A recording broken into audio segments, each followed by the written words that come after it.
വേദിയിലുള്ള പാർട്ടിയുടെ സംസ്ഥാന അധ്യക്ഷൻ പ്രിയങ്കരനായ CPA അബ്ദുൽ ലത്തീഫ്,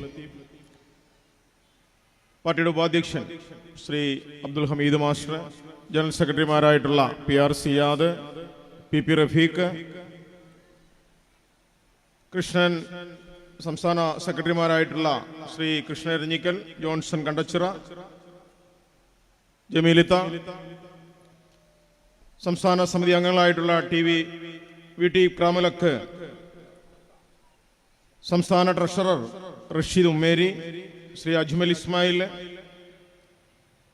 തുടങ്ങി മുഴുവൻ സംസ്ഥാന നേതാക്കളെ, പ്രിയ ജില്ലാ നേതാക്കളെ, എൻ്റെ മുന്നിലുള്ള പ്രിയ സഹോദരി സഹോദരന്മാരെ, ജനാധിപത്യ മതേതരത്വ വിശ്വാസികളെ,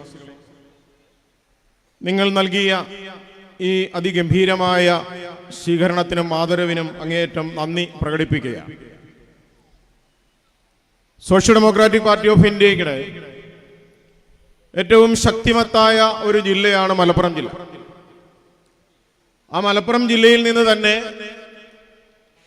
മൂന്നാമത്തെ സംസ്ഥാന അധ്യക്ഷനാണ് CPയെ സംബന്ധിച്ചിടത്തോളം എൻ്റെ നിരീക്ഷണത്തിൽ നല്ല ഒരു രാഷ്ട്രീയക്കാരനാണ്. നല്ല രാഷ്ട്രീയക്കാരന് വേണ്ടുന്ന സവിശേഷതകൾ എന്താണ് എന്ന് ഞാൻ നിങ്ങളോട് പറഞ്ഞു തരണ്ട.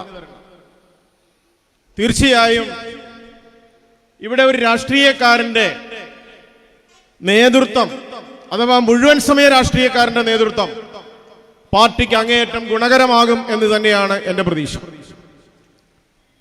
പാർട്ടിയെ സംബന്ധിച്ചിടത്തോളം ഇന്ന് നമ്മൾ രാജ്യവ്യാപകമായി വളർച്ചയിലാണ്.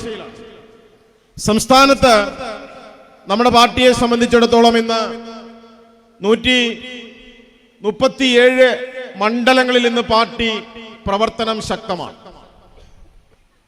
ഞാനിത് പറയുന്നത് ചില ആളുകൾ അവകാശവാദങ്ങൾ ഉന്നയിക്കും, പാരമ്പര്യങ്ങൾ ഉന്നയിക്കും. അത് എടുത്തു പറഞ്ഞാൽ ഇന്ത്യൻ യൂണിയൻ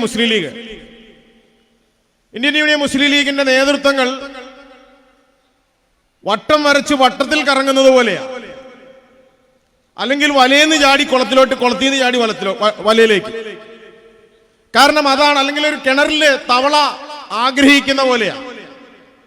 പാരമ്പര്യങ്ങൾ പറയുമെങ്കിലും ഇന്ന് ഇന്ത്യൻ യൂണിയൻ മുസ്ലിം ലീഗിന്റെ വളർച്ച എവിടെയാണ് എത്തി നിൽക്കുന്നത്?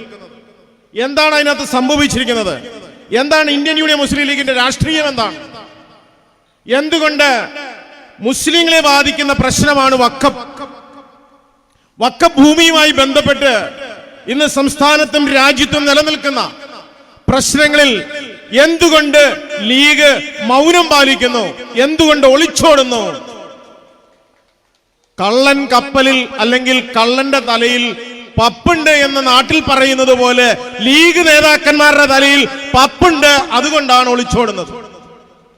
കാരണം ഇന്ത്യയിലുള്ള മുസ്ലിങ്ങളുടെ മുഴുവൻ ശാക്തീകരണത്തിന് സാധിക്കുന്ന വഖഫ് ബോർഡും അതിന്റെ ജംഗമ വസ്തുക്കൾ, അതിന്റെ ഭൂമിയാകട്ടെ, ബിൽഡിംഗ് ആകട്ടെ, സ്ഥാപനങ്ങളാകട്ടെ, എന്തുമാകട്ടെ, ഈ ഭൂമി മുഴുവൻ, ആ ആദായം മുഴുവൻ ഉപയോഗപ്രദമാക്കിയാൽ ഇന്ത്യയിലെ മുസ്ലിങ്ങളുടെ മുഴുവൻ ആവശ്യങ്ങളും അവരുടെ സ്വയം പര്യാപ്തതയ്ക്ക് ഉപയോഗിക്കാമെന്നിരിക്കെ എന്തുകൊണ്ട് കുഞ്ഞാലിക്കുട്ടി ഉൾപ്പെടെ, തങ്ങൾ ഉൾപ്പെടെ ഈ ഒളിച്ചോട്ടം നടത്തുന്നത്? തങ്ങളെ വിമർശിക്കും, SDP വിമർശിക്കും. കാരണം തങ്ങൾ രാഷ്ട്രീയക്കാരനെ വിമർശിക്കുന്നതിൽ എന്താണ് തടസ്സം? അവിടെ മതത്തിന്റെ നേതാവാണെങ്കിൽ ഞാൻ പിൻവലിക്കുന്നു. ഒരു മതത്തിനെ പ്രതിനിധാനം ചെയ്തുകൊണ്ട് ആത്മീയ രക്ഷ മാത്രമാക്കിക്കൊണ്ട് ആത്മീയ കാര്യങ്ങൾ പറയുന്ന ആളാണോ? അല്ല, രാഷ്ട്രീയം പറയുന്ന ആളാണ്. രാഷ്ട്രീയമായി മുന്നോട്ട് പോകുമ്പോൾ ഇന്ത്യൻ യൂണിയൻ മുസ്ലിം ലീഗ് ഇന്ന് ഇന്ത്യക്ക് സ്വാതന്ത്ര്യം കിട്ടിയ അന്നു മുതൽ മുസ്ലിം ലീഗ് വഖഫ് ബോർഡിന്റെ ഭൂമി എവിടെ പോയി എന്ന് അന്വേഷിക്കണം. ആരുടെ കയ്യിലാണെന്ന് അന്വേഷിക്കണം. ഇന്ന് നമ്മുടെ സംസ്ഥാന പ്രസിഡന്റ് നടത്തിയ പത്രസമ്മേളനം, കോഴിക്കോട് പത്രസമ്മേളനം നടത്തി പറഞ്ഞത് എന്താ? വഖഫുമായി ബന്ധപ്പെട്ട പ്രശ്നത്തിൽ നിന്ന് ലീഗ് ഒളിച്ചോടുകയാണ്. ഇത് തട്ടിപ്പ് പറഞ്ഞുകൊണ്ടിരിക്കുക.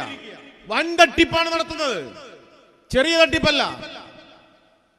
ഏറ്റവും ഞാൻ നേരത്തെ സൂചിപ്പിച്ചതാണ്, ഇന്ത്യയിലെ മുഴുവൻ മുസ്ലിങ്ങളുടെയും സ്വയം പര്യാപ്തത, വിദ്യാഭ്യാസമില്ലാത്തവന് വിദ്യാഭ്യാസം കൊടുക്കാൻ, ഭക്ഷണമില്ലാത്തവന് ഭക്ഷണം കൊടുക്കാൻ, വീടില്ലാത്തവന് വീടുണ്ടാക്കി കൊടുക്കാൻ, മറ്റ് സാഹചര്യങ്ങൾ മുഴുവൻ ഉണ്ടാക്കി കൊടുക്കാൻ, അങ്ങനെ ഇന്ത്യയിലെ മുഴുവൻ മുസ്ലിങ്ങളുടെയും സ്വയം പര്യാപ്തതയ്ക്ക് ഉതകുന്ന വഖഫ് ബോർഡ് ഭൂമിയും സ്വത്തും അന്യാധീനപ്പെട്ടു പോയിട്ടുണ്ടെങ്കിൽ അതിന്റെ ഉത്തരവാദിത്വം ഇന്ത്യൻ യൂണിയൻ മുസ്ലിം ലീഗിനും അതിന്റെ നേതാക്കന്മാർക്കും. അവരിതിന് സമാധാനം പറയണം. അവർക്ക് വേണ്ടിയിട്ട് വി ഡി സതീശനല്ല മറുപടി പറയേണ്ടത്. വി ഡി സതീശൻ മറുപടി പറഞ്ഞാൽ, അല്ലെങ്കിൽ വി ഡി സതീശന് ഇന്ത്യയിലെ മുഴുവൻ മുസ്ലിങ്ങളുടെയും ആത്മീയ നേതാവായി തങ്ങളെന്ന് പറഞ്ഞാൽ എങ്ങനെയാണ് തീരുന്നത്? തങ്ങളല്ലല്ലോ. ഒരു കോൺഗ്രസ്സുകാരൻ കഴിഞ്ഞ ദിവസം പറഞ്ഞത് നോമ്പിന്റെ കാര്യങ്ങൾ പറയുന്നത് തങ്ങളല്ലേ. നോമ്പിന്റെ കാര്യം മാത്രമാണോ പറയുന്നത്?